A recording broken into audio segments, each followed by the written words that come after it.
lot of people talk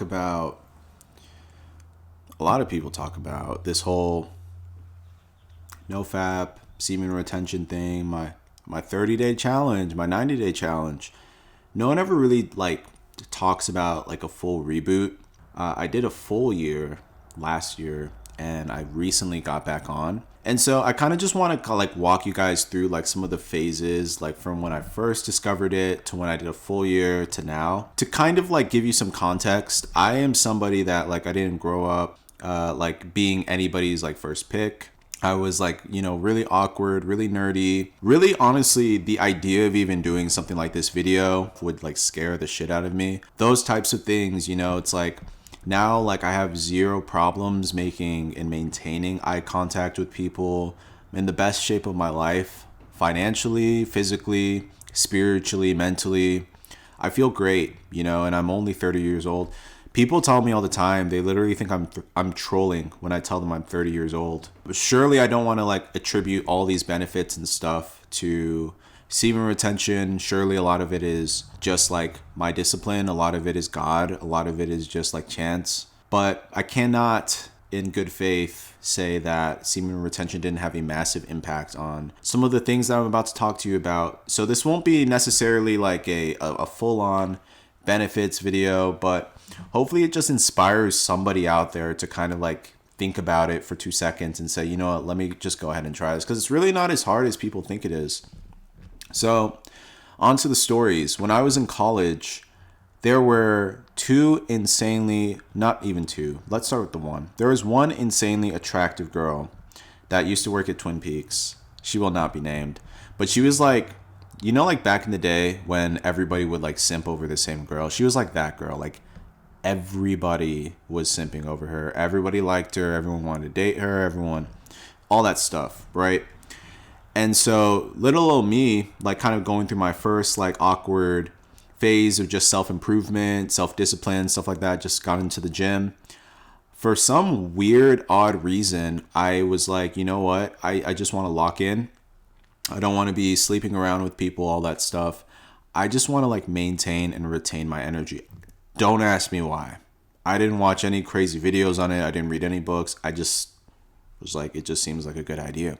Fast forward, like I go to Twins a lot because my friend, who is a chick, ironically loves to go to Twins. And so I end up talking to this chick, here and there, somehow clown my way into like getting her number at this other party that I'd seen her at. It's college, right? Like weird, crazy things happen all the time. And so I'm genuinely at this phase in my life where I was improving so much that I think she started to kind of like low-key notice. Fast forward like a couple months, because we had been like hanging out on and off like randomly, like nothing crazy, never kissed, never any romantic feelings. We were just friends. She brings her friend to this bar. And so at this point, I think I was like 60 days in semen retention. And I don't even really want to call it like semen retention. Can we call it something else? Can we call it like just like sexual discipline? How about that? I was 60 days into my discipline. Her friend is there too. And so I'm talking to both of them about my experience, because honestly, I was feeling really good. Like I genuinely cannot explain it. I just felt like I could jump through like the roof or something like that, right? Like I felt for the first time in my life that I was strong, that I was like better looking. I didn't have a beard yet or anything like that. Definitely was not like as good looking as I would be on this journey eventually. But like, yeah, like I was just like that awkward little shell, and I was telling them about it, telling them about the journey. I was so excited about it. It was just like this weird moment where like we were like standing in the corner and we're like in a bar, right? Like, and both of these girls are just looking at me like in pure lust, like pure lust. I think to this day, it was kind of like a challenge for them. They're like, you're retaining? No, like I want to like bring that energy out of you, which is crazy and sick and weird and twisted in so many ways that we will not get into in this video. But her friend genuinely started to try to hit on me. And at first I thought I was crazy. The Twin Peaks girl goes to the bathroom and this girl looks over at me and she just says, I want you so bad. Like, I don't know what I have to do to get you, but I want you so bad. And she's like, let's go in the bathroom right now. And I was genuinely in shock. Mind you, I'm an awkward kid from Chicago, Illinois. Used to play Pokemon. Used to like nerd, like actual nerd. Like in my mind, I was like, even if I wanted to cash in right now, that's so messed up to do to my friend who, is in the bathroom right now. So I'm not going to do that. I'm sorry. Let's not do that. And she wouldn't stop is the thing. She would not, like, she was like forcing so hard. The girl comes out of the bathroom, the other girl, the Twin Peaks girl, I walk her to her car and she like grabs me and she like kisses me for the first time out of nowhere. And she's like, I just like you so much, all this other stuff. And I'm like, the other friend was just trying to sleep with me in the bathroom. This girl's kissing me. And this is like like I said, this is the most attractive girl in the city. In the city. Let's just put it like that. So I'm just like, dude, this is nuts. This is nutty. All my friends couldn't believe it. Like, that's just one of those stories. And it goes, trust me, there's a lot more to it. The girl got even more obsessive. The other girl, the Twin Peaks girl, I saw her a couple more times. When I relapsed, I basically felt like this very strange, like, hopelessness in my life. Like, I like lost my purpose, my energy. That girl eventually disappeared. The other girl eventually disappeared. And I was just back at square one. And you're not literally back at square one, because that's a huge myth. Like, you don't like lose all your benefits by like releasing once. But like when you do it multiple times, which is what most guys do every single day, right? Like, I think I read the other day that like OnlyFans has more subscribers than like the New York Times and something like GBT combined, which is ridiculous. But yeah, I was just upset. And I didn't do retention for a very, very long time after that, because I kind of just gave back into that like mentality of like lust and all that stuff, which we'll talk about a lot on this channel. You guys, you can defeat lust. It's very easy actually, but that's not the video. And so my next story is after I had a breakup with my girlfriend, and I broke up with her initially because she did some things outside of the relationship, and I moved out and we kept seeing each other, and one thing led to another, and we were still like, doing what we did. And so we were like not together, but we were, but not. And so while we were in that weird phase, I started talking to another girl, kissed her, took her on a date. Things got kind of steamy. I didn't sleep with her or anything crazy like that. But long story short, ex-girlfriend really broke up with me then. After that, I was just like, dude, this lust stuff is just so zero sum. This is like so degenerate, so cringe, like doesn't align with my values and my higher self whatsoever. And so I was just like, you know what? Like, I've had my fun. Like, I've done my thing. I'm done. I'm just done. I just made like a pact with myself. I did some really deep shadow work, really deep spiritual work, a lot of meditation, a lot of prayer, a lot of just like visualizing who I wanted to be. And I decided to go on the journey. Yeah, just sexual discipline for a year. The night and day difference that I noticed in my physical appearance, which is the first thing I want to talk about, because that's usually what people like usually want to talk about when it comes to this stuff. It's scary. Like, I'll try and find like a picture for you guys or something, but it's like I literally look like a different person. And not only that, I just noticed people staring at me all the time. That was like a big thing. So my physical appearance completely changed. And to this day, I'm still shocked because, again, this is like recently, right? I'm still kind of like catching up to this change. My purpose genuinely was the only thing that I actually literally cared about. So I would like do deep work sessions for like 4 to 8 hours a day. And if you guys know anything about deep work, check out Cal Newport's Deep Work, really good book. If you guys know anything about deep work, it is like focused work, like throw your phone in the other room, headphones on, zero disturbances, and you're locked in on like one thing. Imagine being locked in on something for 8 hours. My workouts became way more like noticeable, like body composition was just like nuts. Like, it wasn't like as like, at first it started slow, like month 1, month 2, month 3, I was kind of just looking like sad, like a little bit like depressed, because I was out fresh off of a breakup. I didn't have that glow or anything, but it's like month 4, month 5, months, just total 180, like total 180. And something that's also interesting is like a lot of guys talk about like, oh, like, I flatlined, I lost all emotion, all that stuff. That's definitely real. Like, I can attest to that, because like I think that like first like month or two was like seriously like flatline. Like, I was just like, and it might have also been because of that breakup I'm talking about, who knows. But genuinely, like after that, like life just changed.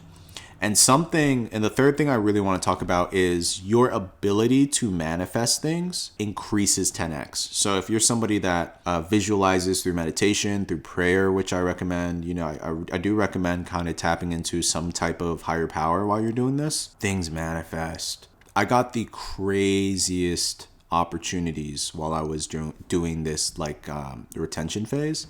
And things became so much more clear to me, and I knew exactly what to do and how to do it. When I first started it, for context, I have a business, and at the time the business wasn't doing well. It's doing well now, but at the time it wasn't doing that well.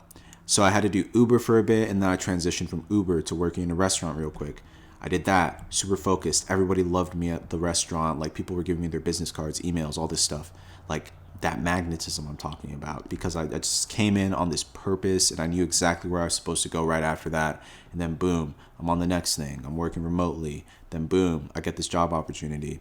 And then boom, I'm making content every single day, working, never stopping. It's this psychotic, insanely dialed in force of nature. It's hard to explain. That was the craziest part of it to me, the manifestation aspect of it. That's the part no one talks about for some reason, and it just makes me so confused, because it's I've heard of people doing this in the past, but when you really think about it, people like Nikola Tesla, I don't think Nikola Tesla ever had a wife or anything like that. I'm pretty sure that dude was celibate his entire life, and he fell in love with a pigeon or some crazy shit.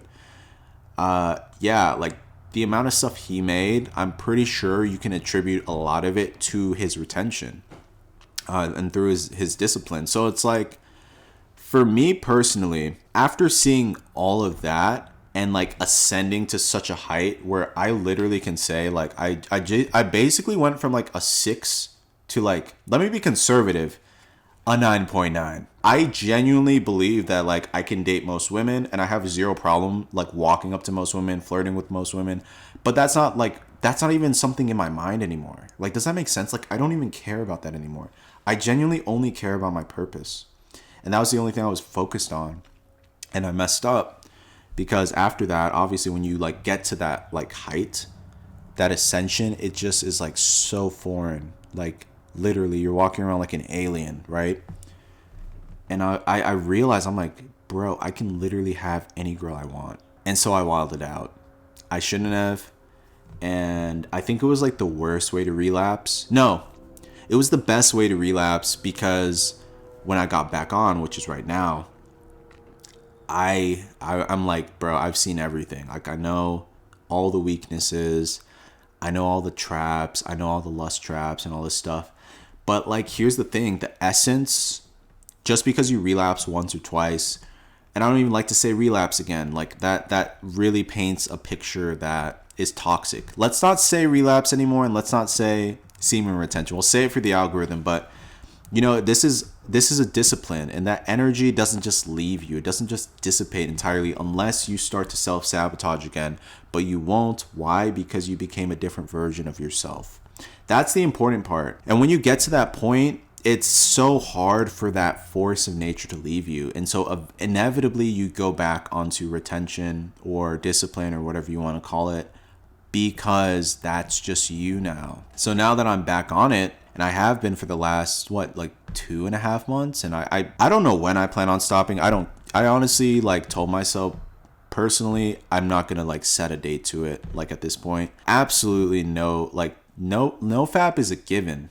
We don't watch that stuff. That's not even in my subconscious. That's not even in my matrix. We don't even talk about that stuff. Maybe when I find a beautiful wife or something like that, sure. But it has to have a purpose. It has to be intentional. The benefits are insane. I say all that to say this.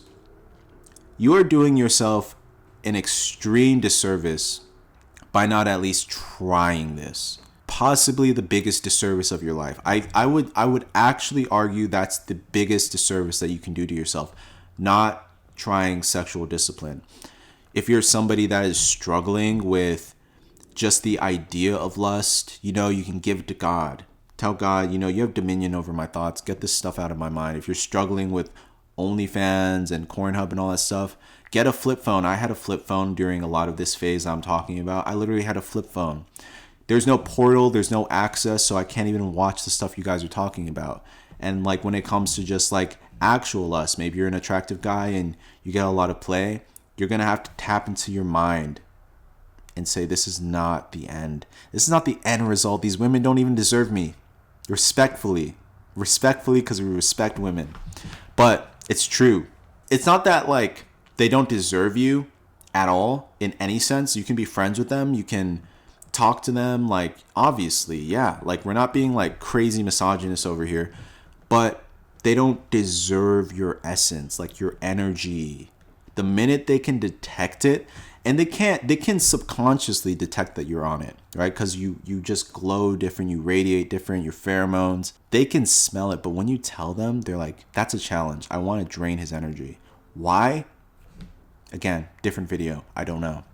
So I know this is pretty intense, you guys, but this is going to be the realest video that you've ever seen. If there has ever been a video that you've ever watched on semen retention, nofap, all that stuff, you know, let this be the video that changes you. I'm genuinely excited because I feel the energy almost coming from you through this screen. Does that make sense? Like, I actually feel it. I feel it. So that's the video, you guys. I really recommend it. You know, the world's going to laugh at you. People are going to say you're crazy.